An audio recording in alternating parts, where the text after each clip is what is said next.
ഏറ്റവും അത്ഭുതമുള്ള ഒരു ആയത്തുണ്ട് ഖുർആനിൽ. ഏതെന്നറിയുമോ? നിങ്ങളുടെ രോഗം മാറ്റാൻ, നിങ്ങളുടെ മുറാദ് ഹാസിലാകാൻ, നിങ്ങളുടെ ഇടങ്ങേറ് മാറാൻ, നിങ്ങളുടെ ബുദ്ധിമുട്ടുകൾ മാറാൻ, നിങ്ങളുടെ പ്രതിസന്ധികളെ മുഴുവനും പാല് പോലെ അലിച്ചു മാറ്റിത്തരാൻ, നിങ്ങളുടെ ജീവിതത്തിലെ മുറാദുകൾ ഹാസിലാക്കാൻ, മക്കളില്ലാത്തവരെ, വേദനിക്കുന്നവരെ, കടക്കണിയിൽ അകപ്പെട്ടു പോയവരെ, പ്രതിസന്ധിയുടെ പടുങ്കുടിയിൽ വീണിട്ട് കൈകാലിട്ടടിക്കുന്നവരെ, അള്ളാന്റെ ഖുർആനിൽ ഒരു അത്ഭുത ആയത്തുണ്ട്. അത് ഏതായത്തെന്നറിയുമോ? ഈ ആയത്തുണ്ടല്ലോ, ഈ ആയത്ത് രോഗം മാറണമെന്ന് ചിന്തിച്ചുകൊണ്ട് ഓതുന്നവന്റെ രോഗം മാറ്റും. വേദന ആ ആയത്തിന്റെ പവറാണ്, ആ ആയത്തിന്റെ പവറാണ്. ഖുർആനിലെ ആ ഒരു ആയത്തിനുള്ള ശക്തി വളരെ അപാരമാണ്. ഇത് പുന്നാർ ഹബീബ് സല്ലല്ലാഹു അലൈഹി വസല്ലം തങ്ങളെ കുറിച്ച്, സ്വലാത്തിനെ കുറിച്ച് പറഞ്ഞ ആയത്തല്ലേ. അതുപോലെ വല്ലുഹാ സൂറത്ത്. പ്രിയമുള്ള സഹോദരങ്ങളെ, സഹോദരിമാർ, നമ്മുടെ ജീവിതത്തിൽ നമുക്ക് ഏറ്റവും പ്രിയപ്പെട്ടത് നമ്മുടെ ഉമ്മയാണ്. ഏറ്റവും പ്രിയപ്പെട്ടതെന്ന് പറഞ്ഞാൽ അതിനപ്പുറം പറയാൻ നമുക്ക് വാക്കുകളില്ല. ഉമ്മയെക്കുറിച്ചുള്ളൊരു പാട്ട് കേട്ടാൽ ഉമ്മയോട് സ്നേഹമുള്ള മക്കൾ കരയും. ഈ മദ്ഹ് പാടാൻ മജ്ലിസുകളിൽ പോകുന്ന മാദിഹീങ്ങളായ മക്കളോട്, അവരോട് പോലും സ്റ്റേജുകളിൽ സരസിലിരിക്കുന്നവർ ആവശ്യപ്പെടുന്നത് ഉമ്മയെക്കുറിച്ചുള്ള പാട്ട് പാടുമോ എന്നതാണ്. പ്രഭാഷകരോട് ഉമ്മയെക്കുറിച്ച് പ്രസംഗിക്കാനാണ് ആവശ്യപ്പെടുക. ചുരുക്കി പറഞ്ഞാൽ ഉമ്മ എന്ന് പറയുന്നത് നമ്മുടെ മനസ്സിനെ വല്ലാതെ കവർന്നെടുക്കുന്ന ഒരു അത്ഭുത പ്രതിഭാസമാണ്. ജീവിതത്തിൽ നാം ഏറ്റവും അധികം സ്നേഹിക്കേണ്ടത് ഉമ്മയെയാണ്. ഉമ്മ സുഖമില്ലാതായാൽ നമുക്ക് സങ്കടം വരും. ഉമ്മാക്ക് വേദനയുണ്ടായാൽ നമുക്ക് വേദന വരും. സ്നേഹിക്കുന്നവരെ കുറിച്ചാണ് ഈ പറയുന്നത്. വൃദ്ധസദനങ്ങളിലും ആതുരാലയങ്ങളിലും ആളറിയാതെ കൊണ്ട് വലിച്ചെറിയപ്പെടുന്ന, മനസ്സ് മുരടിച്ചുപോയ പൈശാചികമായ പ്രവണതകൾ ചെയ്യുന്നവരെ കുറിച്ചല്ല ഈ പറയുന്നത്. എൻ്റെ മുമ്പിലിരിക്കുന്നവരോടാണ്. നിങ്ങളൊക്കെ അത്തരം ആളുകളല്ല, ഹൃദയത്തിൽ ഉമ്മയെ കൊണ്ട് നടക്കുന്നവരാണ്. ആ ഉമ്മയുടെ മനസ്സ് ഒന്ന് വേദനിച്ചാൽ നമുക്ക് വേദനിക്കും. ആ വേദന ഞാനും നിങ്ങളും കാരണമായിട്ടാണ് ഉണ്ടായതെങ്കിലോ, നൗഷാദ് ബാക്കവിയുടെ ഉമ്മ വീട്ടിൻ്റെ ഉമ്മറത്തിരുന്ന് കരയുന്നതിൻ്റെ കാരണം നൗഷാദ് ബാക്കവി തന്നെയാണെങ്കിലോ സഹിക്കാൻ പറ്റുമോ നമുക്ക്? പെട്ടെന്നുണ്ടായ ഒരു വർത്തമാനത്തിൽ, ഒരു ഇടപെടലിൽ ആ ഉമ്മയുടെ മനസ്സങ്ങോട്ട് വേദനിച്ചു പോയി. പിന്നെ വാഹനത്തിൻ്റെ അകത്ത് കയറി പ്രസംഗത്തിന് പോയാലും, ഇഷ്കിന് പോയാലും, ഉംറയ്ക്ക് പോയാലും, ഹജ്ജിന് പോയാലും ആ ഉമ്മയെ സമാധാനിപ്പിച്ച് പൊരുത്തം വാങ്ങാതെ പോകാൻ ഒരു വിശ്വാസിയുടെ മനസ്സിന് കഴിയില്ല. അത്രത്തോളം കണക്ഷനാണ് ഉമ്മയുമായി. നിങ്ങളാണെങ്കിലും അങ്ങനെ തന്നെയാണ്. ഭർത്താവ് തുമ്മാനെ കാണാൻ പോയി, പെട്ടെന്ന് ഉമ്മയോട് എന്തോ ഒരു അപമര്യാദയായി സംസാരിക്കേണ്ടി വന്നു. നിങ്ങളുടെ ആൺമക്കൾക്കൊക്കെ നിങ്ങൾ വലിയ സ്നേഹമല്ലേ, നിങ്ങൾ സ്വത്തൊക്കെ കൊടുത്തില്ലേ, എനിക്കിങ്ങനെ ഒരു ചെക്കനെ കല്യാണം കഴിപ്പിച്ച് തന്നതുകൊണ്ട് നിങ്ങൾ എന്നെ ഒഴിവാക്കിയില്ലേ. അപ്പോൾ ഉമ്മ ആ സങ്കടം കൊണ്ട് പൊട്ടിക്കരഞ്ഞു. നിന്നെ പ്രസവിച്ചെൻ്റെ കയ്യിലേക്ക് തന്നപ്പോൾ ഞാൻ നിനക്ക് വേണ്ടി അന്ന് മുതൽ ചെയ്തതൊക്കെ ഉമ്മ ഓർത്തു കരഞ്ഞു. നിങ്ങൾക്ക് തിരിച്ച് ഭർത്താവിൻ്റെ വീട്ടിൽ വന്ന് സമാധാനം കിട്ടുന്നില്ല. നിങ്ങൾ കാരണം നിങ്ങളുടെ ഉമ്മ കരഞ്ഞു എന്നതാണ് നിങ്ങളുടെ ജീവിതത്തിൽ ഏറ്റവും വലിയ പ്രധാനപ്പെട്ട വിഷയമായി അന്നേരം മറന്നത്. ഇതുപോലെ തന്നെ ഉപ്പ, സുഹൃത്തുക്കൾ, സഹോദരങ്ങൾ, ഉസ്താദുമാർ. എൻ്റെ ഉസ്താദ് ഞാൻ കാരണം കരഞ്ഞാൽ എനിക്ക് ഒരു സെക്കൻഡ് എഴുന്നേറ്റ് നിൽക്കാൻ കഴിയില്ല. സൗഹൃദം, ഏറ്റവും വലിയ സൗഹൃദങ്ങൾ, ആഴങ്ങൾ. നിങ്ങളുടെ ഈ സ്റ്റേജിലിരിക്കുന്ന ഷാഫി മാസ്റ്ററിൻ്റെ ഏറ്റവും അടുത്ത സുഹൃത്താണ്. അദ്ദേഹത്തിൻ്റെ ഒരു സുഖമില്ലാത്ത ഒരു കുഞ്ഞിൻ്റെ ഒരു അവസ്ഥ, ആദ്യ പ്രസവത്തിലൊക്കെ ഇങ്ങനെ സംഭവിക്കുന്ന സമയത്ത് അദ്ദേഹം കരഞ്ഞതുപോലെ, അദ്ദേഹം സങ്കടപ്പെട്ടതുപോലെ ഞാനും വേദനിച്ചിട്ടുണ്ട്. അമൃത ഹോസ്പിറ്റലിലേക്ക് എത്രയോ തിരക്കുകൾക്കിടയിൽ അദ്ദേഹത്തെ മാത്രം കാണാൻ വേണ്ടി ഞാൻ അമൃത ഹോസ്പിറ്റലിലേക്ക് പോയിട്ടുണ്ട്. അത് നമ്മുടെ മനസ്സിനെ നിയന്ത്രിച്ച് നിർത്താൻ കഴിയാത്ത ചില സ്നേഹങ്ങൾ അങ്ങനെയാണ്. അവർ സങ്കടപ്പെട്ടാൽ, ഞാൻ കാരണമായിട്ട് അവർക്കൊരു സമാധാനം കിട്ടിയാൽ, ഒരു ആശ്വാസം കിട്ടിയാൽ, കണ്ണീരൊന്ന് ഉണങ്ങിയാൽ, ഒന്ന് ചിരിച്ചാൽ റാഹത്താകുമല്ലോ എന്ന് കരുതി നമ്മൾ ചെയ്യുന്നതാ. ആ സങ്കടങ്ങൾക്ക് ഞാനാണ് കാരണമെങ്കിൽ നമുക്ക് താങ്ങാനും സഹിക്കാനും കഴിയൂല. ഞാൻ എവരെയൊക്കെ നിങ്ങളുടെ മുന്നിൽ നിരത്തിയത്, മുത്തുനബി സല്ലല്ലാഹു അലൈഹി വസല്ലമ തങ്ങൾ ഒരു ഭാഗത്ത് നിൽക്കട്ടെ, ഇവരെല്ലാം മറ്റൊരു ഭാഗത്ത് നിൽക്കട്ടെ. ഹൃദയത്തിൽ ഏറ്റവും അധികം നാം സ്നേഹിക്കേണ്ടത് ആരെയായിരിക്കും? ഉമ്മ, സഹോദരങ്ങൾ, മക്കള്, ഉപ്പ, ഉസ്താദുമാര്, ഏറ്റവും വലിയ സൗഹൃദങ്ങൾ, ചങ്കെന്നൊക്കെ നിങ്ങൾ പറയില്ലേ, എൻ്റെ ചങ്കാണ് എന്നൊക്കെ പറയില്ലേ, അവരൊക്കെ ഒരു ഭാഗത്ത് നിൽക്കുന്നു. മറുഭാഗത്ത് അള്ളാഹുവിൻ്റെ ഹബീബ് നബി മുഹമ്മദ് മുസ്തഫ സല്ലല്ലാഹു അലൈഹി വസല്ലം, അവർ മാത്രം നിൽക്കട്ടെ. ഇവരിൽ ഏറ്റവും അധികം നാം സ്നേഹിക്കേണ്ടതും കടപ്പെടേണ്ടതും ഇഷ്ടപ്പെടേണ്ടതും അർപ്പിക്കേണ്ടതും ഒക്കെ പുന്നാര ഹബീബ് നബി മുഹമ്മദ് മുസ്തഫ സല്ലല്ലാഹു അലൈഹി വസല്ലം. ഒരു സംശയവും ആ കാര്യത്തിലില്ല. അതിലൊരു സംശയവും നിങ്ങൾക്ക് വരാനും പാടില്ല. അങ്ങനെ തന്നെയാണ്. 1000 ഉമ്മയുടെ സ്നേഹമല്ല മുത്തുനബിയുടെ ഒരു നോട്ടത്തിനുള്ളത്. 10,000 ഗുരുനാഥന്മാരുടെ തലോടലല്ല. അഹ്ലു സുഫയിൽ പട്ടിണി കിടക്കുന്ന അബൂ ഹുറൈറ റളിയല്ലാഹു അൻഹു ആശ്വാസവാക്ക് പകർന്നുകൊണ്ട് പുന്നാര ഹബീബ് നബി മുഹമ്മദ് മുസ്തഫ സല്ലല്ലാഹു അലൈഹി വസല്ലം തങ്ങൾ പകർന്നു കൊടുത്തത്. അപ്പൊ അതിനേക്കാളൊക്കെ മേലെയാണെങ്കിൽ ആ ഹബീബ് സല്ലല്ലാഹു അലൈഹി വസല്ലം തങ്ങൾ സങ്കടപ്പെട്ടാൽ സഹിക്കാനാകാതെ പൊറുതിമുട്ടി, ഉറങ്ങാനാകാതെ തിരിഞ്ഞും പറഞ്ഞും കിടന്ന്, ഭക്ഷണം ഇറങ്ങാതെ പട്ടിണി കിടന്ന് ഇഷ്കുകൊണ്ട് പ്രാന്ത് പിടിച്ചു പോകുന്നവരായി നമ്മൾ മാറിയില്ലെങ്കിൽ നമ്മൾ മുഅ്മിനീങ്ങളാണോ? ഇനി ആ സങ്കടത്തിന് കാരണം ഞാനാണെങ്കിലോ? ഈ ഓഡിറ്റോറിയത്തിന് തിരിക്കുന്ന ഓരോരുത്തരും അവരുടെ കസേരയിൽ ഇരുന്ന് ഇങ്ങനെ ചിന്തിക്കണം, ഞാൻ കാരണം, ഞാൻ ജനിച്ചിട്ട് ഇന്ന് വരെ ഞാൻ പറഞ്ഞ ഒരു വർത്താനത്തിൻ്റെ പേരിൽ, ഞാൻ ചിന്തിച്ച ഒരു ചിന്തയുടെ പേരിൽ, ഞാൻ കണ്ട ഒരു കാഴ്ചയുടെ പേരിൽ എൻ്റെ മുത്ത് ഹബീബ് നബി മുഹമ്മദ് മുസ്തഫ സല്ലല്ലാഹു അലൈഹി വസല്ലം തങ്ങൾക്ക് എന്തെങ്കിലും ഒരു വേദന ഞാൻ കാരണം ഉണ്ടായിട്ടുണ്ടോ? പിന്നെ എന്ത് ക്വാളിറ്റിയാണ്? 2 കൈ കൊണ്ട് നെഞ്ചത്തടിച്ചിട്ട് ചോദിക്കണം, പിന്നെ എന്ത് ക്വാളിറ്റിയാണ് എനിക്കുള്ളത്? എന്ത് യോഗ്യതയാണ് പിന്നെ എനിക്കുള്ളത്? അന്ത ഉമ്മുൻ അം അബൂ മാ റഅയ്നാ ഫീഹിമാ മിസ്ല ഹുസ്നിക ഖത്തു യാ സയ്യിദി ഖൈറൻ നബി അസ്സലാത്തു അലൻ നബി വസ്സലാമു അലർ റസൂൽ അശ്ശഫീൽ അബ്തഹി വൽ ഹബീബിൽ അറബി. കാണാതിരുന്നാൽ ഈമാൻ കുറഞ്ഞു പോകുമോ? കുറച്ചു മാറിപ്പോയാൽ എൻ്റെ മനസ്സിന്റെ ഇഷ്ക് നഷ്ടപ്പെട്ടു പോകുമോ? അള്ളാന്റെ ഹബീബ് സല്ലല്ലാഹു അലൈഹി വസല്ലമ തങ്ങള് ഒരു സ്ഥലത്തേക്ക് പോകാൻ വേണ്ടി തന്റെ വീട്ടിൽ നിന്ന് പുറത്തിറങ്ങി ഈന്തപ്പനയുടെ വാതിലങ്ങോട്ട് തുറന്നു നോക്കുമ്പോ മുമ്പിൽ നിൽക്കുകയാണ് സയ്യിദുനാ അബൂബക്കറിനെ സിദ്ദീഖ് റളിയല്ലാഹു അൻഹു. എന്തേ അബൂബക്കറെ ഈ സമയത്ത് എന്തേ ഇവിടെ? അബൂബക്കർ സിദ്ദീഖ് റളിയല്ലാഹു അൻഹു പറയാണ്, ഒന്ന് കാണണം എന്ന് തോന്നി നബിയേ. ആരാണ് ഈ പറയുന്നതെന്ന് ആലോചിച്ച് നോക്കണം. രാത്രിയിൽ ഇശാനസ്കാരം കഴിഞ്ഞാൽ എല്ലാ സ്വഹാബികളും പോയിട്ട് ഏറ്റവും അവസാനം പോകുന്ന ആളാണ് അബൂബക്കറിനെ സിദ്ദീഖ് റളിയല്ലാഹു അൻഹു. അതെല്ലാം കഴിഞ്ഞ് വീട്ടില് അള്ളാന്റെ ഹബീബ് സല്ലല്ലാഹു അലൈഹി വസല്ലം തങ്ങൾ വീട്ടിൽ കയറി, അതിനുശേഷം ആ വീടിന്റെ ചുമരുകൾക്ക് മുത്തവും കൊടുത്തിട്ടാണ് അബൂബക്കർ സിദ്ദീഖ് റളിയല്ലാഹു അൻഹു. എന്നിട്ടും പോയി കിടക്കുമ്പോൾ കാണാനുള്ള കൊതി വരികയാണ്. കോടിക്കണക്കിന് പ്രാവശ്യം ആ കണ്ണുകൾ കൊണ്ട് ഇങ്ങനെ തുറന്നു നോക്കി കണ്ടിട്ടുണ്ടാവൂലേ? എന്നാലും വീട്ടിൽ പോയി കിടക്കുമ്പോൾ കാണാനുള്ള, അറിയാനുള്ള, ഒരു അടുത്തിരിക്കാനുള്ള മോഹം വരികയാണ്. നമുക്ക് നമ്മുടെയൊക്കെ ധാരണ, നമ്മൾ 1 കോടി സലാത്ത് ചൊല്ലി സയ്യിദത്ത് സീനത്ത് ബീവിയുടെ വാട്സപ്പ് ഗ്രൂപ്പിലായി ഏറ്റവും കൂടുതൽ സ്വലാത്ത് ചൊല്ലിയ ആൾ ഞാനാണെന്ന് ഗ്രൂപ്പിലൊക്കെ പറഞ്ഞു. അതുകൊണ്ട് ഞാൻ രക്ഷപ്പെട്ടു, എനിക്ക് ഇത്ര മതി, എൻ്റെ പുന്നാര ഹബീബിന് ഇത്ര മതി എന്നൊക്കെ നമ്മൾ ചിന്തിക്കുന്നുണ്ടെങ്കിൽ നമ്മൾ വെറും മണ്ടന്മാരായി, മടയികളായി പോകും. ഒന്നുമായിട്ടില്ല. നിങ്ങളെല്ലാവരും വലിയ സംഭവമാണ്. ഈ വാട്സപ്പ് ഗ്രൂപ്പിലുള്ളത് കൊണ്ട് ഞാൻ ഭയങ്കര സംഭവമാണ്.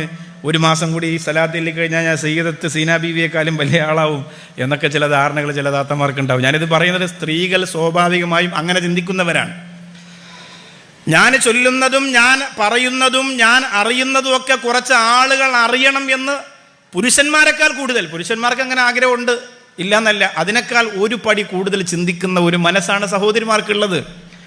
അതിനെയാണ് ഇതിലൂടെ പാകപ്പെടുത്തിയെടുക്കേണ്ടത്. ഹുദൈഫത്ത് ബിൻ യമാൻ റളിയല്ലാഹു അൻഹു. നമ്മൾ ഈ സലാത്ത് നിരന്തരം ചൊല്ലുമ്പോൾ നമ്മൾ മനസ്സിലാക്കേണ്ടത് നമ്മൾ മാത്രമല്ല. ഉമ്മ ഇങ്ങനെ ചൊല്ലിക്കൊണ്ടിരിക്കുമ്പോൾ മോള് ചോദിക്കുകയാണ്, എന്താണ് ഉമ്മ എന്താണ് എപ്പോഴും ഇങ്ങനെ? അപ്പം മോളെ അടുത്ത് വിളിച്ചിരുത്തിയിട്ട് ഉമ്മ പറഞ്ഞു കൊടുക്കുകയാണ്. അപ്പം രാത്രി നമ്മളൊക്കെ നബി സല്ലല്ലാഹു അലൈഹി വസല്ലമ തങ്ങളുടെ പിന്നെ ചരിത്രങ്ങളും കഥകളും ഒക്കെ മക്കൾക്ക്, ഇപ്പോൾ എൻ്റെ മോൾക്ക് നമ്മളിപ്പോൾ ഉണ്ണിപ്പൂച്ചയുടെയും കുട്ടുകുറുക്കിൻ്റെയും മുട്ടുമൊയിലിൻ്റെയും കഥ പറഞ്ഞു കൊടുക്കുന്നതിന് പകരം നല്ല രസമാണ് അവർക്ക് കേട്ടുകൊണ്ടിരിക്കാൻ. നബി സല്ലല്ലാഹു അലൈഹി വസല്ലമ തങ്ങൾ ജനിച്ചത്, ഹലീമ ബീവി റളിയല്ലാഹു അൻഹ പാല് കൊടുക്കാൻ കൊണ്ടുപോയത്, തിരിച്ചു കൊടുക്കുമ്പോൾ മനസ്സ് പൊട്ടി തകർന്നു പോയത്, അബവായിൽ വെച്ച് ഉമ്മ മരണപ്പെടുന്നത്, അതൊക്കെ നമ്മുടെ മക്കൾ കൗതുകത്തോടെ കേട്ടുകൊണ്ടിരിക്കും. നല്ല സന്തോഷമായിരിക്കും അവർക്ക്. അതിങ്ങനെ ചെറിയ പ്രായത്തിൽ തന്നെ പതിഞ്ഞിരിക്കും. ഉമ്മ എന്താണ് നിരന്തരം ഇങ്ങനെ ചെല്ലുന്നതെന്ന് ചോദിച്ചാൽ ആ മക്കളെയും അതിലേക്ക് കൊണ്ടുവരാനുള്ളൊരു വഴിയാണ്. അവരങ്ങനെ ചോദിക്കാൻ വേണ്ടി അവരെ മുമ്പിലിരുന്ന് ചൊല്ലണം സല്ലല്ലാഹു അലൈഹി വസല്ലം. അപ്പം മക്കൾ ചോദിക്കും, എന്താണ് ഉമ്മ ഇത് തന്നെ ഉള്ളൂ ഉമ്മക്ക് ചൊല്ലാൻ, എന്താണ് ഇതിൻ്റെ സംഭവം? അപ്പോൾ ഉമ്മ ഇങ്ങനെ അവർക്ക് കൗതുകത്തോടെ വളരെ മനസ്സ് പിടിച്ചെടുക്കുന്ന തരത്തിൽ ചെറിയ ചെറിയ വാക്കുകൾ കൊണ്ട് അവരെ അതിലേക്ക് ഇങ്ങനെ കൊണ്ടുവരണം. അതുകൊണ്ടാണ് ഉദൈഫത്ത് ബിൻ യമാൻ റളിയല്ലാഹു അൻഹു ചെറിയ കുട്ടിയായിരിക്കുമ്പോൾ വീട്ടിലേക്ക് കളി കഴിഞ്ഞ് വീട്ടിലേക്ക് ഓടി വന്ന് കയറുമ്പോൾ ഉമ്മ ചോദിക്കുന്നുണ്ട്, നീ മുത്തുനബി മുഹമ്മദ് മുസ്തഫ സല്ലല്ലാഹു അലൈഹി വസല്ലമ തങ്ങളെ കാണാൻ പോയിരുന്നോ? ഇല്ല നബിയെ, ഇല്ല ഉമ്മ, ഇന്ന് പോയിട്ടില്ല. നീ ഇന്നലെ പോയിരുന്നോ? ഉദൈഫത്ത് ബിൻ യമാൻ എന്ന കുട്ടി പറയുന്നു, ഇല്ല ഉമ്മ, ഞാൻ പോയിട്ടില്ല. 3 ദിവസമായി ഞാൻ എൻ്റെ മുത്ത് ഹബീബിനെ കണ്ടിട്ടെന്ന് പറഞ്ഞപ്പോ ആ ഉമ്മ പറഞ്ഞ മറുപടി, അള്ളാന്റെ ഹബീബിന്റെ ചാരത്ത് പോയി ആ മുത്തുളി ദീപത്തെ കണ്ടിട്ടല്ലാതെ എന്റെ വീട്ടിലേക്ക് നീ കടന്നു വരരുത് എന്ന് ഇഷ്കിന്റെ നിറകുടമായ ഒരു ഉമ്മ പൊന്നുമോനോട് പറഞ്ഞു കൊടുക്കുമ്പോൾ ഓടുകയാണ് അള്ളാന്റെ ഹബീബ് സല്ലല്ലാഹു അലൈഹി വസല്ലം തങ്ങളുടെ അടുത്ത് ചെന്നു. അസ്സലാമു അലൈക യാ റസൂലല്ലാഹ്. അല്ല, എന്തേ മോനെ വന്നത്? ഉമ്മ ഒന്ന് കാണാൻ പറഞ്ഞു നബി, അതുകൊണ്ട് വന്നതാ. ഉമ്മച്ചിക്ക് വേണ്ടി ദുആ ചെയ്യാനും അറിയിച്ചിട്ടുണ്ടെന്ന് പറഞ്ഞിട്ട് നേരെ തിരിച്ചു പോവാൻ. ഒരു നോട്ടം, ഒരു കാഴ്ച, അത് മാത്രം മതി.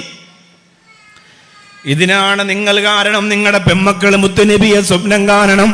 16ഉം 17ഉം വയസ്സായ ആൺമക്കളെ കഞ്ചാവിന്റെ പേരിൽ പോലീസ് അറസ്റ്റ് ചെയ്തു കൊണ്ടുപോകുന്ന കാലഘട്ടത്തിനിടയിൽ 17 വയസ്സുള്ള പൊന്നുമോൻ വെള്ളിയാഴ്ച പ്രഭാതത്തിൽ സുബഹിക്കുണരുമ്പോ ഉമ്മയെ വന്ന് കെട്ടിപ്പിടിച്ച് പൊട്ടിക്കരഞ്ഞിട്ട് പറയണം, ഉമ്മ, ഞാൻ ഇന്നലെ ഉമ്മ പറഞ്ഞതുപോലെ വുളു എടുത്ത് സ്വലാത്ത് ചൊല്ലിക്കിടന്നപ്പോ ഞാൻ എൻ്റെ മുത്തുനബിയെ കണ്ടു ഉമ്മ.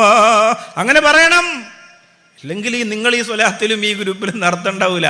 അങ്ങനെ പറയിപ്പിക്കണം. അങ്ങനെ പറഞ്ഞ മക്കളുണ്ട്, എനിക്കറിയാം എത്ര കുടുംബമുണ്ട്. 16ഉം 17ഉം 18ഉം വയസ്സായ ആണും പെണ്ണുമായ മക്കൾ ഉമ്മയെ കെട്ടിപ്പിടിച്ചിട്ട് പറയണം, ഉമ്മ, അല്ലെങ്കിൽ ഉപ്പാനോട് പറയണം, ഉപ്പ, ഞാൻ കണ്ടു, ഇന്നലെ രാത്രി ഞാനത് കണ്ടു എന്ന് പറയാൻ പാകത്തിന് ആ മക്കളെ ക്വാളിറ്റി ഉള്ളവരാക്കി മാറ്റാൻ ഈ സ്വലാത്തിന് സാധിക്കും. ഒരുപാട് പ്രസംഗവും ഒരുപാട് ക്ലാസ്സും ഒരുപാട് നമ്മുടെ മക്കളൊക്കെ അതിൻ്റെ ലോകത്താണ്. മോട്ടിവേഷൻ ക്ലാസ്, മനഃശാസ്ത്രജ്ഞന്മാരുടെ ക്ലാസ്, അങ്ങനെ ധാരാളം ക്ലാസ് ഇങ്ങനെ എടുക്കും. അത് മോശമൊന്നല്ല. ആ ക്ലാസ് ഇങ്ങനെ കാണും, കേൾക്കും. അതിൽ ആ സമയത്ത് അവരോട് പറയേണ്ടത് എല്ലാത്തിനേക്കാളും ഉപരി എല്ലാത്തിനും മരുന്നാണ് സ്വലാത്ത്. നിങ്ങളുടെ മാനസിക രോഗത്തിന്, നിങ്ങളുടെ ശാരീരിക രോഗത്തിന്, നിങ്ങളുടെ മനസ്സിൻ്റെ ശക്തി കുറവിന്, നിങ്ങളുടെ ബുദ്ധി കുറവിന്, നിങ്ങളുടെ വൈഭവ കുറവിന്, നിങ്ങളുടെ മണ്ടത്തരങ്ങൾക്ക്, നിങ്ങളുടെ മടിപ്പിന്, നിങ്ങളുടെ മന്ദിപ്പിന് ഒക്കെ മരുന്നാണ് സ്വലാത്ത്. ഇല്ലെങ്കിൽ ഈ ലോകത്ത് ഈ 10 മണിക്ക് ഈ പ്രോഗ്രാം നടക്കുന്നു എന്ന് പറഞ്ഞാൽ ഈ താത്തമാർ ഇവിടെ വന്നിരിക്കുമോ? ഈ സമയത്ത് എന്തെല്ലാം ഉണ്ട്. ഈ നല്ല മഴയത്ത് ഒരു ചെറിയ സുലൈമാനി ഇട്ട് വെച്ച് ഇക്കാൻ്റെ കൂടെ ടെറസിൻ്റെ മുകളിൽ കയറി ഇച്ചിരി മിച്ചറുമൊക്കെ എടുത്ത് വെച്ച് ഒരു 2 കൊച്ചു വർത്തമാനവും പറഞ്ഞ് കല്യാണം കഴിഞ്ഞ സമയം മുതൽ ഇങ്ങോട്ടുള്ള രസമുള്ള കഥകളും. അന്ന് ഒരു ബ്രഷിലായിരുന്നു രണ്ടുപേരും പല്ല് തേച്ചിരുന്നത്, ഒരു ബക്കറ്റിലായിരുന്നു കുളിച്ചിരുന്നത്. അതൊക്കെ രസമല്ലേ? അതൊക്കെ അങ്ങനെ പറഞ്ഞ് വെറും ഇഷ്കും കണ്ണീരും മാത്രമുണ്ട്. അതുകൊണ്ട് ഇടയ്ക്കൊന്ന് പറഞ്ഞതാ, മഴയത്ത് നിങ്ങൾ ഉറങ്ങിപ്പോണ്ടല്ലോ എന്ന് കരുതിയിട്ട്. അപ്പം അതൊക്കെ ഇങ്ങനെ പറഞ്ഞ് രസത്തിന് ഇങ്ങനെ ചായ കുടിച്ചിരിക്കേണ്ട സമയമാണ്. അങ്ങനെ ഇരിക്കേണ്ട സമയമാണ്. ആ സമയത്ത് നിങ്ങളിവിടെ എത്തിക്കണമെങ്കിൽ നിങ്ങളെ മന്ദിപ്പും നിങ്ങളെ മടിപ്പും നിങ്ങളുടെ സർവ്വതും ഈ സ്വലാത്ത് മാറ്റിയെടുത്തു എന്നതിൻ്റെ തെളിവാണ്. എത്ര അച്ചടക്കത്തിലായിരിക്കാണ്. ഇത് നിങ്ങളെ ക്വാളിറ്റി ഉള്ളവരാക്കാൻ സ്വലാത്തിന് കഴിയുമെന്നതിൻ്റെ തെളിവല്ലേ? ഈ ഇരിക്കുന്ന ആണുങ്ങൾ ചിന്തിക്ക്, പടച്ചോനെ, എൻ്റെ ഭാര്യ എന്തല്ല ഇതിനകത്ത് പെട്ടുപോകാത്തത്, അവൾ കുറച്ച് അടക്കി വഴങ്ങി ഒതുങ്ങി വീട്ടിൽ ഇരുന്നതിനല്ല റബ്ബേ ആലോചിക്കണം. എൻ്റെ മോൾ ഇതിനകത്ത് ഇല്ലാതായിപ്പോയല്ല. ഈ ലൈവ് കണ്ടുകൊണ്ടിരിക്കുന്നവർ ചിന്തിക്കണം, എവിടെയാണ് ഈ മഹാത്ഭുതം ഉസ്താദേ? ഏത് സ്ഥലത്താണ് സ്ത്രീകളെ ഇങ്ങനെ അച്ചടക്കമുള്ളവരാക്കി ഇരുത്താൻ, ഇങ്ങനെ സലാത്ത് പറയുമ്പോൾ കരയുന്നവരാക്കി മാറ്റാൻ, ഇങ്ങനെ മൊബൈൽ നോക്കാതെ ദുനിയാവിന്റെ ഒരു ചിന്തയുമില്ലാതെ മനസ്സിനെ ഇങ്ങനെ മദീനയിലേക്ക് കണക്ഷൻ വെച്ചിട്ട് ഇരിക്കാൻ പറ്റുന്ന ഒരു സദസ്സ് കേരളത്തിൽ എവിടെയാ എന്ന് ലൈവ് കാണുന്നവർ അത്ഭുതത്തോടെ ചിന്തിച്ച് ഓടിയെത്തണം. അല്ലാഹു തആല നമ്മെ എല്ലാം ഇനിയും നന്നാക്കി തരുമാറാകട്ടെ. കസറത്തു ഷൗഖി ഇലാ ലിഖാഇഹി, അവരുടെ അസുഖമായിരുന്നു നബി സല്ലല്ലാഹു അലൈഹി വസല്ലമ തങ്ങളെ കണ്ടുകൊണ്ടിരിക്കാനുള്ള ആർത്തി. എത്ര കണ്ടാലും കൊതി തീരൂലല്ലോ, എത്ര കണ്ടാലും. റോസാദളത്തിൻ ചെണ്ട് റോജാ റസൂലിൻ ചുണ്ട് രോമാഞ്ചമാലെ കണ്ട് തീരാത്ത ജായിബ് ചേലിൽ തിളങ്ങും കണ്ണ് തൊട്ടാൽ മിനുങ്ങും കവിള് തൊട്ടടുത്തെന്നുമെന്നും തങ്ങുന്നു തെന്നല്. എത്ര എഴുതിയാലാണ് എത്ര പാടിയാലാണ് തീരുക. മഹാനായ അഹമ്മദ് സവാബി റളിയല്ലാഹു അൻഹു ഒരു ദിവസം ഏറ്റവും ചുരുങ്ങിയത് 40,000 സ്വലാത്തില്ലായിരുന്നു. നിങ്ങൾക്കൊരു ധാരണയുണ്ടല്ലോ, ഞാനാണ് തൃശ്ശൂരിൽ ഏറ്റവും വലിയ സ്വലാത്തിൽ എന്നാണ്. സയ്യിദത്ത് ഖദീജ ബീവിയുടെ വാട്സപ്പ് ഗ്രൂപ്പിൽ ഞാൻ കഴിഞ്ഞിട്ടേ ഉള്ളൂ ആരും. ഈ സ്ഥാനം അവർക്ക് കിട്ടി. അവരുടെ കാലശേഷം ആർക്കെങ്കിലും ഈ സ്ഥാനം കൊടുക്കണമെന്ന് തോന്നിയാൽ സയ്യിദത്ത് സീനത്ത് ബീവിയുടെ ഖബർ സ്വപ്നം കാണുന്നത് ഞാനായിരിക്കും. കാരണം ഞാൻ ഒരു ദിവസം 1000 സ്വലാത്തിൽ നിന്നുണ്ട് പറയൂലേ. മഹാനായ അഹമ്മദ് സവാബി റളിയല്ലാഹു അൻഹു ഒരു ദിവസം 40,000 സ്വലാത്തിൽ. അങ്ങനെ കൂട്ടിയാൽ ഒരു മാസം ആകുമ്പോൾ 3,20,00,000 സ്വലാത്താവും ഒരു മാസം. അപ്പോൾ അവർക്ക് കുടുംബജീവിതത്തിന് സമയമില്ലേ, ഇൽമു പഠിക്കാൻ സമയമില്ലേ, പഠിപ്പിക്കാൻ സമയമില്ലേ, ഇബാദത്തിന് സമയം, ഒന്നും ചോദിക്കണ്ട, ഒക്കെ സമയം ഉണ്ടാവും. ഇത് ഏറ്റവും ചുരുങ്ങിയതാണ്, അവരുടെ ഒരു കണക്കിൻ്റെ ഏറ്റവും ചുരുങ്ങിയതാണ്. അല്ലാഹുവേ പടച്ചവനെ, ഞങ്ങളുടെ നാവ് കൊണ്ട് ഈ ലോകത്ത് നിന്ന് വിട പറയുന്ന സമയത്ത് പുന്നാര ഹബീബ് ഞങ്ങളുടെ മുമ്പിലേക്ക് വരണം. അള്ളാഹുവിൻ്റെ മലക്കുകൾ ചോദിക്കും, നബിയേ, തൃശ്ശൂർ ജില്ലയിലെ അല്ലെങ്കിൽ ഈ വാട്സപ്പ് ഗ്രൂപ്പിലെ ഈ പ്രിയപ്പെട്ട സഹോദരി മരണപ്പെട്ടപ്പോൾ എന്തേ അങ്ങ് കാണാൻ വന്നത്? ആ സമയത്ത് അല്ലാഹുവിൻ്റെ റസൂല് പറയണം, ആ നാവ് കൊണ്ട് പലരും കല്യാണം മുടക്കുമ്പോ, പലരും കളവ് പറയുമ്പോ, പലരും ഫസാദ് പറയുമ്പോ, പലരും ഈബത്ത് പറയുമ്പോ, പലരും കളിതമാശകൾ പറയുമ്പോ, ആ നാവ് കൊണ്ട് ജനിച്ചിട്ടിന്ന് വരെയുള്ളതിൽ ഏറ്റവും അധികം സ്വലാത്ത് ചൊല്ലിയത് ആ നാവ് മന്ത്രിച്ചതിന്റെ പേരാണ്. അതുകൊണ്ട് വഫാത്തിന്റെ സമയത്ത് അവരെ ആസ്വദിപ്പിക്കാൻ ഞാൻ കടന്നു വന്നതാണ് എന്ന് അല്ലാഹുവിന്റെ ഹബീബ് നബി മുഹമ്മദ് മുസ്തഫ സല്ലല്ലാഹു അലൈഹി വസല്ലം അവിടെ നിന്ന് പറയുന്ന ഒരാളായി നമ്മൾ മാറണം. ആണും പെണ്ണും മാറണം. നിങ്ങൾ ചൊല്ലി തുടങ്ങിയാൽ മതി സലാത്ത്. ചൊല്ലി നോക്ക് പ്രിയപ്പെട്ടവരെ. ഏറ്റവും ചുരുങ്ങിയത് ഒരു ദിവസം ഒരു 1000 വെച്ച് ചൊല്ലി 313 100 കളയാം. അതൊക്കെ കുറേ കാലങ്ങൾക്ക് മുമ്പ് നമ്മൾ പറഞ്ഞിരുന്നതാണ്. നമ്മൾ അതൊക്കെ മാറണം. ഇനി കുറച്ച് സമയം നമുക്കുള്ളൂ. ഇനിയും 100 313 കൊണ്ടിരിക്കാതെ 1000-ലേക്കെങ്കിലും ഏറ്റവും ചുരുങ്ങിയത് നമ്മൾ എത്തണം. അല്ലാതെ നമ്മൾ എന്താണ് 24 മണിക്കൂർ നമ്മൾ എന്താണ് ലോകത്ത് ചെയ്യുക? എന്തൊക്കെയാണ് നമ്മൾ ഒരു ദിവസം നമ്മൾ ചെയ്തതിനെ ഒന്ന് കണക്കൂട്ടി നോക്ക്. എന്നിട്ട് നിങ്ങൾ തീരുമാനിക്കുക 1000 വേണോ, 100 വേണോ, 313 വേണോ എന്നൊക്കെ. അള്ളാന്റെ ഹബീബ് സല്ലല്ലാഹു അലൈഹി വസല്ലം തങ്ങൾ പിണങ്ങരുത്, അവിടത്തേക്ക് സങ്കടം ഉണ്ടാവരുത്, അത്രയേ ഉള്ളൂ. ആയിഷ റളിയല്ലാഹു അൻഹ വീട്ടിൽ വിരിച്ചിരുന്ന വിരിപ്പിൽ നബി സല്ലല്ലാഹു അലൈഹി വസല്ലം തങ്ങൾക്ക് പൊരുത്തമില്ലാത്ത, ഇഷ്ടമില്ലാത്ത ഒരു ചിത്രം കണ്ടപ്പോൾ ഇറങ്ങിപ്പോവാണ് അവിടെ നിന്ന്. ആ മനസ്സ് വേദനിക്കല്ലേ? അങ്ങനെയാണെങ്കിൽ ഞാനും നിങ്ങളും എത്ര വേദനിപ്പിച്ചിട്ടുണ്ട്. നമ്മുടെ വർത്തമാനങ്ങൾ, നമ്മുടെ ഇടപെടലുകൾ, നമ്മുടെ കള്ളത്തരങ്ങൾ, നമ്മുടെ കളവ് പറച്ചിലുകൾ എത്രയോ എന്നിട്ടും നമ്മൾ സല്ലല്ലാഹു അലൈഹി വസല്ലം ആ ചൊല്ലുമ്പോൾ അതിൻ്റെ ഒരു സത്യസന്ധത, ഒരു സുതാര്യത നമ്മൾ തിരിച്ചറിയണം. പുന്നാര ഹബീബ് സല്ലല്ലാഹു അലൈഹി വസല്ലം തങ്ങൾക്ക് ഫാത്തിമ റളിയല്ലാഹു അൻഹയേക്കാൾ പ്രിയപ്പെട്ടതൊന്നുമില്ലല്ലോ. എത്ര ഇഷ്ടമാണ്, എത്ര സ്നേഹമാണ്. അത് പറഞ്ഞാലും വർണ്ണിച്ചാലും തീരാത്തത്ര ഇഷ്ടവും പ്രണയവുമാണ് ഫാത്തിമ റളിയല്ലാഹു. നിങ്ങൾ ഫാത്തിമയെ റളിയല്ലാഹു അൻഹ ഇഷ്ടപ്പെട്ടാൽ ഞാൻ നിങ്ങളെ ഇഷ്ടപ്പെട്ടു എന്ന് നബീന മുഹമ്മദ് മുസ്തഫ സല്ലല്ലാഹു അലൈഹി വസല്ലം. നിങ്ങൾ ഫാത്തിമയെ ഇഷ്ടപ്പെട്ടാൽ ഞാൻ നിങ്ങളെ ഇഷ്ടപ്പെട്ടു എന്നാണ് പറഞ്ഞത്. ആ ഫാത്തിമ ബീവി റളിയല്ലാഹു തആല അൻഹ നബി സല്ലല്ലാഹു അലൈഹി വസല്ലം തങ്ങൾക്ക് ഇഷ്ടപ്പെടാത്തൊരു കാര്യം, കുറച്ച് വളയൊക്കെ കൂടുതൽ ധരിച്ച് അങ്ങനെ യുദ്ധത്തിൽ വിജയിച്ചു വന്ന മുത്തുനബിയെ സ്വീകരിക്കാൻ കാത്തിരുന്നതാണ്. ഇറങ്ങിപ്പോവാണ് അവിടെ നിന്ന്.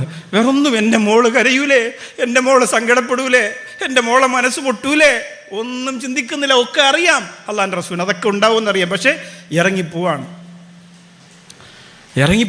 അങ്ങനെ അത്രയും ഇഷ്ടപ്പെട്ട ഫാത്തിമ റളിയല്ലാഹു അൻഹ അത് ചെയ്യുമ്പോൾ അവിടുത്തെ മനസ്സിന് അത്രമേൽ സങ്കടമുണ്ടാകുമെങ്കിൽ ഒരു ക്വാളിറ്റിയുമില്ലാത്ത നമ്മളൊക്കെ എന്തെല്ലാം ചെയ്തിട്ടുണ്ടാവും, എത്രയോ വേദനിപ്പിച്ചിട്ടുണ്ടാവും, എത്രയോ സങ്കടപ്പെടുത്തിയിട്ടുണ്ടാവും. ഫാത്തിമ റളിയല്ലാഹു അൻഹ അതൊക്കെ ഉടച്ചു കളയായിരുന്നു. എനിക്കിതൊന്നുമല്ല എനിക്കാവശ്യം, എനിക്കെൻ്റെ ഹബീബാണ് നബി മുഹമ്മദ് മുസ്തഫ സല്ലല്ലാഹു അലൈഹി വസല്ലം തങ്ങളാണ് എന്നാണ് പറഞ്ഞത്. നമുക്ക് അള്ളാഹിൻ്റെ ഹബീബിനെ വേദനിപ്പിക്കാതിരിക്കുന്നത് പോലെ തന്നെ ആരെങ്കിലും മുത്തുനബിയെക്കുറിച്ച് മോശം പറഞ്ഞാൽ അവരെ നമ്മളൊന്നും പറയാനൊന്നും പാടില്ല, അവർ നമ്മുടെ നാട്ടിലുള്ള പുത്തൻവാദികളാണ്, അവർക്ക് അങ്ങനെ ചിന്തിക്കരുത്. നമുക്ക് ആ സങ്കടം ഉണ്ടാവണം. സങ്കടം, നമ്മളെ കുടുംബത്തിൽ സലാത്തില്ലാത്ത ഒരാളുണ്ടെങ്കിൽ അവരെ കാണുമ്പോഴൊക്കെ നമുക്ക് കണ്ണ് നിറയണം. ചില ആളുകൾ പറയൂലേ, എൻ്റെ വീട്ടിൽ സലാത്തും ദുആയൊന്നുമില്ല, ഞാൻ ഈ ഗ്രൂപ്പിലുള്ളത് തന്നെ എൻ്റെ മോനിഷ്ടമല്ല, ഈ ഗ്രൂപ്പിലിരിക്കണ എത്ര ആൾക്ക് ഉണ്ടാവും, എൻ്റെ എളാപ്പാക്ക് ഇഷ്ടമല്ല, ഭർത്താവിൻ്റെ അനിയൻ കടുത്ത പുത്തൻവാദി, അയാൾക്ക് ഇഷ്ടമല്ല. ഇപ്പൊ പുത്തൻവാദികളിൽ നിന്ന് മാറി നിരീശ്വരവാദത്തിലേക്ക് മാറിയിട്ടുണ്ട്. അതങ്ങനെയാണ്. മുത്ത് നബി ഇല്ലെങ്കിൽ എന്ത് വാദവും പൊളിയും. പിന്നെ അവര് കുഫ്രിയത്തിലേക്കാണ് പോവുക. കഷ്ടപ്പെട്ട് ചില ആളുകൾ പൈസ ഒക്കെ മുടക്കി ഹജ്ജിന് പോകും, എന്നിട്ട് മദീനത്ത് പോകാതെ മടങ്ങി വരും. ഹജ്ജിൽ എന്ത് മദീന, ഉംറയിൽ എന്ത് മദീന എന്നൊക്കെ പറയും. സത്യത്തിൽ മക്കത്ത് എല്ലാ കാര്യങ്ങളും ഉണ്ടെങ്കിലും എല്ലാം ഉണ്ടെങ്കിലും മദീനയിലാണ് അതിൻ്റെ കബൂലിയത്ത് മുഴുവനും കിടക്കുന്നത്. നമ്മളത് തിരിച്ചറിയുന്ന കാലം വന്നാലേ നമ്മുടെ ഈമാനിന് ശക്തി ഉണ്ടാവുകയുള്ളൂ, ഈമാനിൻ്റെ ഭാരം ഉണ്ടാവുകയുള്ളൂ. അള്ളാഹു സുബ്ഹാനഹു വ തആല അതിന് നമുക്ക് തൗഫീക്ക് നൽകി അനുഗ്രഹിക്കട്ടെ. നിങ്ങളുടെ പൊതുജന മധ്യത്തിൽ വെച്ച് നിങ്ങളെ ഉമ്മയെ ഒരാൾ ചീത്ത വിളിച്ചാൽ നിങ്ങൾക്ക് സങ്കടം വരൂലേ, ദേഷ്യപ്പെടൂലേ? എന്താണ് നീ എൻ്റെ ഉമ്മയെ പറഞ്ഞെന്ന് ചോദിക്കൂലേ?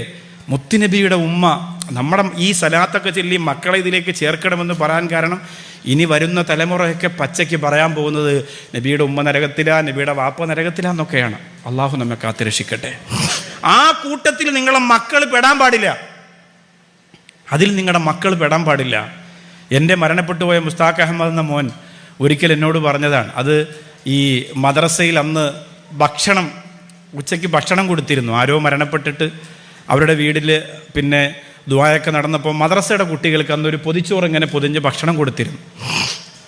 അപ്പോൾ അതിങ്ങനെ കൊണ്ടുവരുന്ന വഴിയിൽ കുറച്ച് ആളുകൾ ഇങ്ങനെ മദ്രസയെയും മക്കളെയൊക്കെ കളിയാക്കിയ കൂട്ടത്തിൽ നബിയുടെ ഉമ്മ നബി സല്ലല്ലാഹു അലൈഹി വസല്ലമ തങ്ങളുടെ നുബുവത്തിൻ്റെ കാലത്തിന് മുമ്പേ മരണപ്പെട്ടു പോയി, അതുകൊണ്ട് ഇസ്ലാം മതം സ്വീകരിക്കാത്തത് കൊണ്ട് അവരൊക്കെ നരകത്തിലാണ് എന്നിങ്ങനെ പറഞ്ഞു. മുഹമ്മദ് എൻ്റെ അടുത്ത് ചോദിച്ചു ആ കാര്യം. അപ്പം നമ്മൾ ആലോചിക്കേണ്ടത് ചെറിയ കുട്ടികൾ, അവൻ മദ്രസയിലൊക്കെ മുത്തുനബി സല്ലല്ലാഹു അലൈഹി വസല്ലമ തങ്ങളുടെ ഉമ്മയെക്കുറിച്ച് പാട്ടുപാടിയ മോനാണ്. ഓമന മുഹമ്മദീനെ ഓത്തിനയച്ചില്ല, ഓമനിക്കാൻ ബാപ്പ വേണം, ബാപ്പ ജീവിപ്പില്ല. ആമിന ബീവിൻ്റെ കൽബി നൊമ്പരം പേരുത്ത്, ആറ്റലായ മോനെ ഓർത്ത് വേദന കോരുത്ത്. ഇതൊക്കെ പാടിയ മോനാണ്. അല്ലാഹു തആല സ്വർഗത്തിൽ വലിയ സ്ഥാനം കൊടുക്കട്ടെ. റബീഉൽ അവ്വൽ മാസം ജനിച്ചു, ശഅബാൻ മാസത്തിൽ 10 വയസ്സ് പൂർത്തിയായി വിട പറഞ്ഞു പോയി. അള്ളാഹു സ്വർഗത്തിൽ വലിയ ദറജ കൊടുക്കട്ടെ. ചെറിയ മക്കളെ മനസ്സിൽ പോലും ഇത് കോരിയിട്ട് കൊടുക്കാൻ ഒരു വലിയ സംഘം നമ്മുടെ നാട്ടിലുണ്ടെങ്കിൽ നിങ്ങളുടെ പ്രിയപ്പെട്ട മക്കളെ ചേർത്ത് പിടിക്കണം, മുത്തുനബിയുടെ കുടുംബത്തെ പരിചയപ്പെടുത്തണം, ആരംഭ റസൂൽ സല്ലല്ലാഹു അലൈഹി വസല്ലമ തങ്ങളുടെ ചരിത്രങ്ങൾ അവർക്ക് പറഞ്ഞു കൊടുക്കണം. പുന്നാര ഹബീബിന്റെ ഉമ്മ നരകത്തിലാണെന്ന് പറയുന്ന സംഘത്തിനെതിരെ ശബ്ദിക്കാനുള്ള ഓജസ്സും തേജസ്സും നിങ്ങളുടെ മക്കൾക്ക് സ്വലാത്തിലൂടെ, മഹബ്ബത്തിലൂടെ, ഈമാനിലൂടെ എൻ്റെ പ്രിയപ്പെട്ട ഉമ്മ നിങ്ങൾ ഉണ്ടാക്കി കൊടുക്കണം. നിങ്ങൾ ആലോചിച്ചു നോക്കണം, അല്ലാഹുവിന്റെ ഹബീബ് നബി മുഹമ്മദ് മുസ്തഫ സല്ലല്ലാഹു അലൈഹി വസല്ലമ തങ്ങൾ പറഞ്ഞതാണ്, തുഅറദു അലയ്യ അഅമാലി ഉമ്മത്തി, എന്റെ ഉമ്മത്തിന്റെ അമലുകളെ മുഴുവനും എനിക്ക് അല്ലാഹു കാണിച്ചു തരുന്നുണ്ട്. ഞാൻ പറഞ്ഞതിനെ, ഞാൻ ചെയ്തതിനെ, ഞാൻ ആലോചിക്കുന്നതിനെ, ഞാൻ കാണുന്നതിനെ മുഴുവനും എന്റെ മുത്തുനബിക്ക് അല്ലാഹുവിന്റെ ഹബീബ് സല്ലല്ലാഹു അലൈഹി വസല്ലമ തങ്ങൾക്ക് അല്ലാഹു കാണിച്ചു കൊടുക്കുന്നുണ്ട്. ഓരോന്നോരോന്ന് കാണിച്ചു കൊടുക്കുന്നുണ്ട്. അതൊക്കെ മുത്തായ ഹബീബ് കാണുന്നുണ്ട്. ഞാൻ പ്രസംഗിക്കുന്നത് കാണുന്നുണ്ട്, ഞാൻ എഴുതുന്നത് കാണുന്നുണ്ട്, ഞാൻ പാടുന്നത് കാണുന്നുണ്ട്, ഞാൻ പറയുന്നത് കാണുന്നുണ്ട്. ഈ സ്വലാത്തിന്റെ മജ്ലിസ് കഴിഞ്ഞ് വാഹനങ്ങളിൽ അവരവരുടെ വീട്ടിലേക്ക് നിങ്ങൾ മടങ്ങിപ്പോകുന്നത് കാണുന്നുണ്ട്. വീട്ടിന്റെ അകത്തിരുന്ന് ഒരു ചെറിയ മൊബൈലിലൂടെ, ടാബിലൂടെ, കമ്പ്യൂട്ടറിലൂടെ, ടിവിയിലൂടെ ഈ പ്രോഗ്രാം കണ്ടുകൊണ്ട് മദീനയോട് ആർത്തി വെച്ചിരിക്കുന്ന മനസ്സകങ്ങളെ അല്ലാഹുവിന്റെ ഹബീബ് നബി മുഹമ്മദ് മുസ്തഫ സല്ലല്ലാഹു അലൈഹി വസല്ലമ തങ്ങൾ കാണുന്നുണ്ട്. അപ്പം നമ്മുടെ ഈ പ്രവർത്തനങ്ങൾ കാണാൻ പറ്റുന്ന പാകത്തിനുള്ള ക്വാളിറ്റി ഉള്ളതാണോ എന്ന് നമ്മൾ ചിന്തിക്കണം. എത്ര സ്നേഹമാണ് നമുക്ക് ഇങ്ങോട്ട് തന്നത്. അതിൻ്റെ കോടാനുകോടിയിൽ ഒരു അംശമെങ്കിലും മടക്കി കൊടുക്കാൻ നമുക്ക് കഴിയണം. ആയിഷ റളിയല്ലാഹു അൻഹ ഒരിക്കൽ പറഞ്ഞു, പരലോകത്തെക്കുറിച്ചും ഖബറിനെക്കുറിച്ചും അവരിങ്ങനെ സംസാരിക്കുന്നത് കൂടുതലും അതാണ്. നബി സല്ലല്ലാഹു അലൈഹി വസല്ലമ തങ്ങൾ ആയിഷ റളിയല്ലാഹു അൻഹയുടെ മടിയിൽ തലവെച്ച് കിടന്നിട്ടു എത്രയോ ദിവസങ്ങളിൽ, എത്രയോ രാപ്പകലുകളിൽ. ആ സമയത്തൊക്കെ വെറും കൊച്ചു വർത്തമാനങ്ങളാണ് പറയുന്നത് എന്ന് നിങ്ങൾക്ക് തോന്നിപ്പോകണ്ട. ആ സമയത്തൊക്കെ അവർ പറഞ്ഞിരുന്നത് പരലോകം, ഖബർ, മഹ്ശറ, അവിടുത്തെ വിചാരണയൊക്കെയാണ്. ആയിഷ റളിയല്ലാഹു അൻഹ പലപ്പോഴും ആ വർത്താനം കേട്ടിട്ട് കണ്ണിങ്ങനെ നിറഞ്ഞ് കണ്ണീരിങ്ങനെ ഒഴുകുന്നുണ്ടായിരുന്നു മുഖത്തൂടെ. നമുക്കും വേണം, പക്ഷേ എപ്പോഴും ഇപ്പോൾ ഞാനിപ്പോൾ പ്രസംഗിച്ചൊക്കെ നടന്ന് വീട്ടിൽ ചെന്ന ഉടനെ ഭാര്യ അങ്ങോട്ട് വിളിച്ചിരുത്തിയിട്ട് ഖബർ എങ്ങനെയാണ്, മഹ്ശർ എങ്ങനെയാണ്, ഇപ്പോൾ ഭാര്യ പറയില്ലേ നിങ്ങൾ പിന്നെ അവിടെ തന്നെ നിന്നാൽ മതിയായിരുന്നു, ഇങ്ങോട്ട് വരണ്ടായിരുന്നല്ലോ. അപ്പോൾ അതിനൊരു സമയവും ഒരു പരിധിയൊക്കെ നമ്മൾ നിശ്ചയിക്കണമെന്ന് മാത്രമേ ഉള്ളൂ. നമ്മൾ മനുഷ്യരാണല്ലോ, നമുക്ക് അങ്ങനെയല്ലേ കഴിയുള്ളൂ. ആയിഷ റളിയല്ലാഹു അൻഹ എന്നിട്ട് സങ്കടമടക്കാനാകാതെ പറഞ്ഞു, നബിയേ, ഈ ആയിഷക്ക് വേണ്ടി അങ്ങ് ദുആ ചെയ്യണം. ആരാണ് ഈ പറയുന്നത് പ്രിയപ്പെട്ടവരെ? ഇതിനേക്കാൾ ഭാഗ്യവതി വേറെ ഉണ്ടോ? ഈ ആയിഷക്ക് വേണ്ടി അങ്ങ് ദുആ ചെയ്യണം. ആ സമയത്ത് അല്ലാഹുവിൻ്റെ ഹബീബ് സല്ലല്ലാഹു അലൈഹി വസല്ലമ തങ്ങൾ പറഞ്ഞു, അല്ലാഹുമ്മ ഗുഫിർലി, ആയിഷ പടച്ചോനെ എൻ്റെ ആയിഷക്ക് പുറത്തു കൊടുക്കണേ. ഇത് പറഞ്ഞ ഉടനെ ആയിഷ റളിയല്ലാഹു അൻഹക്ക് വല്ലാത്ത സന്തോഷം തോന്നി, കരയാൻ തുടങ്ങി, കണ്ണീരിങ്ങനെ ഒഴുകി. അള്ളാഹിൻ്റെ റസൂൽ ചോദിച്ചു, എന്തേ ആയിഷ ഇപ്പൊ കരയുന്നത്? ഞാൻ ദുആ ചെയ്തല്ലോ. ആയിഷ റളിയല്ലാഹു അൻഹ പറയുന്നു, നബിയേ, ഞാൻ പറഞ്ഞപ്പോ തന്നെ അങ്ങനെക്ക് ദുആ ചെയ്ത സന്തോഷം കൊണ്ടാണ്. ആ സമയത്ത് മുത്ത റസൂൽ പറയാണ്, സല്ലല്ലാഹു അലൈഹി വസല്ലമ തങ്ങൾ പറയാണ്, ഞാൻ ഓരോ വഖത്ത് നമസ്കാരം കഴിഞ്ഞിട്ടും ഇതുപോലെ എൻ്റെ ഉമ്മത്തിന് പുറത്തു കൊടുക്കാൻ ഞാൻ ദുആ ചെയ്യുന്നുണ്ട് ആയിഷ. ഇതിന് പകരം നമ്മൾ എന്താ കൊടുക്കുക? ഒരു ദിവസം എത്ര സലാത്ത് വെച്ച് ചെല്ലാൻ പറ്റും? ഒരു ദിവസം എത്ര നബിയെക്കുറിച്ച് മക്കളോട് പറഞ്ഞു കൊടുക്കാൻ പറ്റും? അവരെ ആ രേഖയിലേക്ക് കൊണ്ടുവരാൻ പറ്റും? ഏത് നിരീശ്വരവാദത്തിലേക്ക് പോകുന്ന മോനെ നന്നാക്കാൻ ഇത് മതിയാവും. ഒരു വലിയ പഠനത്തിലേക്ക് അവർ പോകുന്നതിന് മുമ്പ് ഇത് മതിയാവും. പിന്നെ പതിയെ അവർ മനസ്സിലാക്കിക്കോളും. നിങ്ങൾ അത് പരീക്ഷണമായിട്ട് വെച്ച് നോക്ക്, പരീക്ഷണമായിട്ട് ചൊല്ലി നോക്ക്. ഒരു പരീക്ഷണമായിട്ട് ചൊല്ലി നോക്ക്. അങ്ങനെയും ചൊല്ലാം, അതിനും കൂലിയാണ്. അങ്ങനെയും ചൊല്ലാം. അങ്ങനെയാണെങ്കിൽ ഞാൻ ഇന്ന് മുതൽ ചൊല്ലാൻ തുടങ്ങുകയാണ്. ഒരു പരീക്ഷണം. എൻ്റെ ഭർത്താവ് വലിയ കള്ളുകൂടി, അയാളെ കൊണ്ട് നിർബന്ധമായിട്ട് ദിവസം 1000 സലാത്ത് ഞാൻ ചെല്ലിപ്പിക്കും, കുടിച്ചോട്ടെ. നിങ്ങൾ ചൊല്ലി നോക്ക്. അടുത്ത സലാത്ത് വാർഷികത്തിന് നിങ്ങൾ ഇവിടെ വന്നിരിക്കുമ്പോൾ ഈ കസേരയുടെ ഫ്രണ്ടിൽ നിങ്ങളുടെ ഭർത്താവ് ഉണ്ടാവും. അങ്ങനെ നിങ്ങൾ ചൊല്ലിപ്പിക്കുമെങ്കിലും ഉണ്ടാവും. ഒരു സംശയവും ആ കാര്യത്തിൽ നിങ്ങൾക്ക് വേണ്ട കേട്ടോ, ഒരു സംശയവും വേണ്ട. 100% ഗ്യാരണ്ടിയുള്ള സാധനമാണ് സലാത്ത്. 100% ഗ്യാരണ്ടിയാണ്. ഒരു സംശയം ആ കാര്യത്തിൽ വെക്കണ്ട. വേറെ എന്തിൽ വെച്ചാലും ഇതിൽ വെക്കണ്ട. കാരണം അത്രയ്ക്ക് പുന്നാര ഹബീബ് സല്ലല്ലാഹു അലൈഹി വസല്ലമ തങ്ങൾ ആഗ്രഹിച്ചിരിക്കാൻ. മാത്രമല്ല, 2 മലക്കുകളെ അള്ളാഹു പടച്ചിരിക്കുന്നത്. നിങ്ങളെ ചുണ്ട് അനങ്ങുന്നുണ്ടോ എന്ന് നോക്കാൻ ഒരു മലക്ക്. എന്തിൻ്റെ പേരിൽ? സല്ലല്ലാഹു അലാ മുഹമ്മദ് എന്ന് പറയാൻ. അങ്ങനെ അനങ്ങിയാൽ എഴുതാൻ വേണ്ടി മറ്റൊരു മലക്ക്. ഈ 2 ജോലി മാത്രമുള്ള 2 മലക്കുകളുണ്ട് ഓരോ വ്യക്തിയുടെ കൂടെ. എൻ്റെ കൂടെയുണ്ട്. ഞാൻ വണ്ടിയിലിരിക്കുമ്പോൾ, യാത്ര ചെയ്യുമ്പോൾ ആ മലക്ക് ഇങ്ങനെ പറയുന്നുണ്ടാവും, ഇന്ന് നേരം പുലർന്നിട്ട് ഇത്രയും മണിക്കൂറായി, എത്ര സലാത്ത് നീ ചൊല്ലി. ഈ ലോകത്തെ പടയ്ക്കാൻ, ഈ പ്രപഞ്ചത്തെ പടയ്ക്കാൻ കാരണക്കാരൻ അള്ളാഹിൻ്റെ ഹബീബ് നബി മുഹമ്മദ് മുസ്തഫ. ഷജറിലാളിച്ചതും കമർ മോഹിച്ചതും ബഹറിലാളിച്ചതും ബദറിലാളിച്ചതും എല്ലാം നബിയെ തന്നെ, എൻ്റെ മുത്താം ഹബീബെ തന്നെ. അള്ളാഹിൻ്റെ ഹബീബ് സല്ലല്ലാഹു അലൈഹി വസല്ലം തങ്ങളെ കുറിച്ചാണ്. അങ്ങനെ പുന്നാര ഹബീബിനെ ഹൃദയത്തിൽ എല്ലാം ലോകത്തുള്ള പ്രപഞ്ചത്തിലുള്ള സർവ്വതിൻ്റെയും ആർത്തിയും ആവേശവും ആഗ്രഹവും ഒക്കെ അതാണ്, വേറൊന്നുമില്ല. അങ്ങനെയുള്ള പുന്നാര ഹബീബ് സല്ലല്ലാഹു അലൈഹി വസല്ലമ തങ്ങളെ ഞാനും നിങ്ങളും എത്ര പറഞ്ഞാലാണ്, എത്ര എഴുതിയാലാണ് മതിയാവുക? അള്ളാഹുവിനെ നേരിട്ട് കണ്ട് അള്ളാഹുവിനോട് സംസാരിച്ച് അള്ളാഹുവിനോട് വർത്താനം പറഞ്ഞ പുന്നാര ഹബീബ് സല്ലല്ലാഹു അലൈഹി, ലോകത്ത് അതിനേക്കാൾ വലിയ സന്തോഷം ആർക്കും കിട്ടാനില്ല. നമ്മുടെ മുത്ത ഹബീബിന് കിട്ടിയ ഏറ്റവും വലിയ ആനന്ദത്തിന്റെ നിമിഷം. ആ സമയത്ത് പറയാണ്, അസ്സലാമു അലൈനാ വഅലാ ഇബാദില്ലാഹി സ്വാലിഹീൻ. അല്ലാഹുവേ, നീ എനിക്ക് രക്ഷ തന്നതുപോലെ എന്റെ ഉമ്മത്തികളായ, എന്റെ നാട്ടിലുള്ള എന്റെ ഉമ്മത്തികളായ പ്രിയപ്പെട്ട എന്റെ സ്വാലിഹീങ്ങളായ അടിമകൾക്ക് നീ രക്ഷ കൊടുക്കണേ അല്ലാ എന്ന് മിഅ്റാജിന്റെ രാത്രിയിൽ മുത്തു ഹബീബ് അല്ലാഹുവിനോട് ഹൃദയം തുറന്ന് പറഞ്ഞു പോയെങ്കിൽ ഒരു സ്ഥലത്തും നിങ്ങളെ ഒഴിവാക്കാതെ കൊണ്ടു നടക്കുകയാണ്. ഇങ്ങനെ കൊണ്ടു നടക്കുകയാണ്. ഏറ്റവും അത്ഭുതമുള്ള ഒരു ആയത്തുണ്ട് ഖുർആനിൽ. ഏതെന്നറിയുമോ?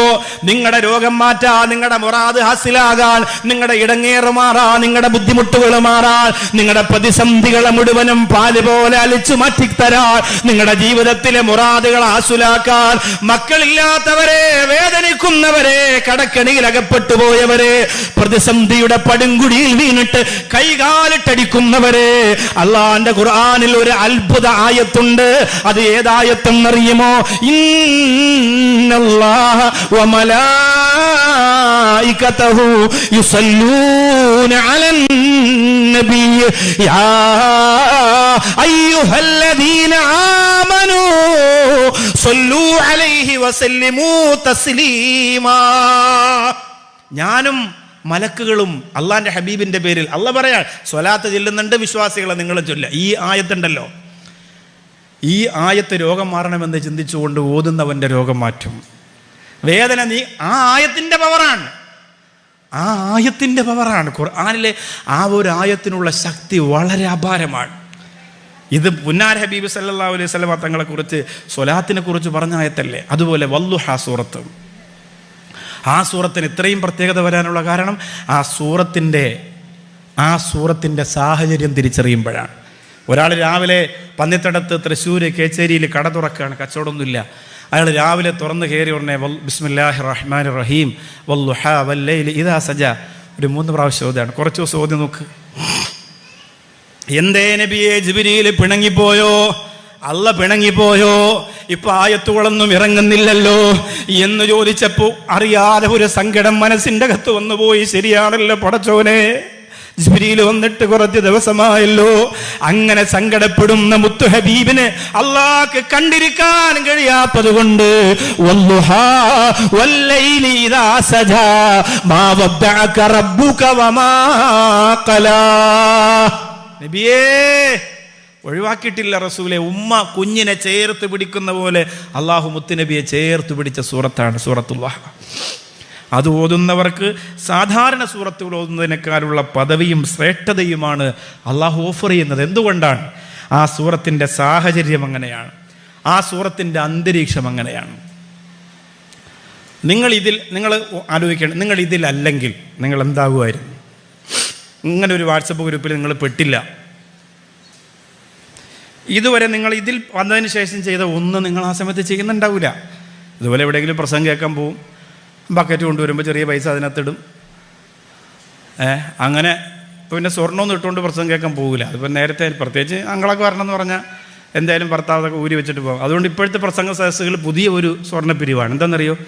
നാളെ ഒരു സ്വർണം കൊടുക്കാമെന്ന് ആയിഷ ബീവി, അതാ വീട്ടിലിരിക്കുന്നത്, അവിടെ ഇരുന്ന് ഓഫർ ചെയ്യുക. ഭർത്താക്കന്മാരെങ്ങനെ പറഞ്ഞാലും ഇവരെന്തായാലും ഈ വഴി തന്നെ ഉണ്ടാവുള്ളൂ, അവർക്കറിയില്ല പാവങ്ങൾ. അപ്പോൾ ഇതിൽ പെട്ടതുകൊണ്ട്, ഇതിനകത്തായതുകൊണ്ട് എന്തെല്ലാം നിങ്ങൾക്ക് കിട്ടി, എന്തെല്ലാം ഗുണം കിട്ടി. ഞാൻ ഷാഫി മാസ്റ്ററിനോട് ചോദിച്ചു, നിങ്ങൾ ഇതിൻ്റെ സംഘാടകരാണോ? ഞാനതൊന്നുമില്ല, ഈ ലീവിന് വന്നപ്പോൾ എനിക്ക് കിട്ടിയൊരു ഭാഗ്യമാണ് ഈ സദസ്സ്. ഈ ലീവിന് വന്നപ്പോൾ എനിക്ക് ഒരുപാട് കാര്യങ്ങൾ, പല SKSSന് വേണ്ടിയും സമസ്തയ്ക്ക് വേണ്ടിയും ഒരുപാട് കാര്യങ്ങൾ ചെയ്യുന്നു. അവിടെ ഷാർജയിലും അജ്മാനിലും സ്കൂൾ അതിൻ്റെ ജോലിയായിട്ട് നിന്നാലും ഒരുപാട് കാര്യം, അതിൻ്റെ കൂട്ടത്തിൽ എനിക്ക് കിട്ടിയൊരു കാര്യമാണിത്. ബഷീർ വസിയോട് ചോദിച്ചാൽ ഞാൻ പോകുന്ന സദസ്സുകളിൽ എനിക്ക് ഏറ്റവും ഇഷ്ടപ്പെട്ടതും ഞാൻ പോകാൻ ആർത്തിയോടെ ആഗ്രഹിക്കുന്നതുമായ സദസ്സാണ്. വേറെ സദസ്സില്ലാത്തതുകൊണ്ടല്ല. പക്ഷേ ഇതിനോട് അങ്ങനെ തോന്നാൻ കാരണം എന്താ? നിങ്ങളുടെ മനസ്സിൻ്റെ ഒരു ഏകീകരണം, സ്വലാത്തിനോടുള്ള നിങ്ങളുടെ ആർത്തി, എനിക്കെന്ന് മുത്തുനബിയെ കാണാൻ കഴിയുമെന്നുള്ള കൊതി, ഇതൊക്കെ കൂടാതെ തന്നെ ഇവർ ചെയ്യുന്നൊരു മഹാത്ഭുതമാണല്ലോ. ഇവർ പരസ്പരം ഇപ്പോൾ എല്ലാവരും ഒരുമിച്ച് നല്ല ഡ്രസ്സൊക്കെ ധരിച്ച് നല്ല പർദ്ദയൊക്കെ ഇട്ട് സന്തോഷമായിട്ടിരുന്നാലും ചില മനസ്സുകളുടെ സങ്കടം എല്ലാവർക്കും പറയാൻ കഴിയൂല. മദീനത്ത് പോകാൻ ആഗ്രഹമില്ലാത്ത ആരും ഉണ്ടാവില്ല. മുഴുവൻ ആളുകളെയും അടുത്ത മാസം കൊണ്ടുപോകാന്ന് പറഞ്ഞാൽ എല്ലാവരും റെഡിയാണ്. ഉള്ള പൈസ കൊണ്ടുവരും, നിങ്ങളെ കൊണ്ടുപോകാന്ന് പറഞ്ഞാൽ ഉണ്ട്. ഇപ്പോൾ തന്നെ സന്തോഷമുണ്ട് നിങ്ങളെ മുഖത്ത്. എല്ലാവരും റെഡിയാണ് മക്കത്ത് പോകാനും മദീനത്ത് പോകാനും. തീരെ നിവർത്തിയില്ലാത്ത, ഒരു കാരണവശാലും എങ്ങനെ പൈസ കൂട്ടി വെച്ചാലും ഒരു 10-30 വർഷത്തിനകത്ത് എന്തായാലും പോകാൻ പറ്റുമെന്ന് തോന്നുന്നില്ല. അത്രയ്ക്ക് ദാരിദ്ര്യമുള്ളവരുണ്ടാവൂലേ? അവരൊക്കെ നിങ്ങൾ മദീനത്തും മക്കത്തും കൊണ്ടുപോയാൽ നിങ്ങൾക്ക് കിട്ടുന്ന കൂലി എത്രയാണ്? ഞാൻ എൻ്റെ ഉമ്മയെ 2 പ്രാവശ്യം കൊണ്ടുപോയി. അപ്പോഴൊക്കെ ഉമ്മാനോട് എനിക്ക് ദുആ ചെയ്യണമെന്ന് ഞാൻ പറയേണ്ട കാര്യമില്ല. കാരണം എന്താ, കാബ ഇങ്ങനെ കാണുമ്പോൾ എൻ്റെ പൊന്നാരുമ്മച്ച് എന്തായാലും എത്ര മക്കളുണ്ടെങ്കിലും എന്തൊക്കെ ലോകത്ത് ആർക്കൊക്കെ ചെയ്യാനുണ്ടെങ്കിലും ആദ്യത്തെ വരി ദുആ എനിക്ക് തന്നെ കിട്ടുമെന്ന് എനിക്ക് ഉറപ്പാണ്. അതാണ് ആ കൊണ്ടുപോകുന്നതിൻ്റെ ക്വാളിറ്റി. കാബ ആദ്യം കാണുമ്പോൾ ഒരു മനുഷ്യൻ, ഒരു വിശ്വാസി ഹൃദയം പൊട്ടി ചെയ്യുന്ന ദുആ അത് കബൂലാണ്. അവിടെ മറയില്ല, അവിടെ അകൽച്ചയില്ല.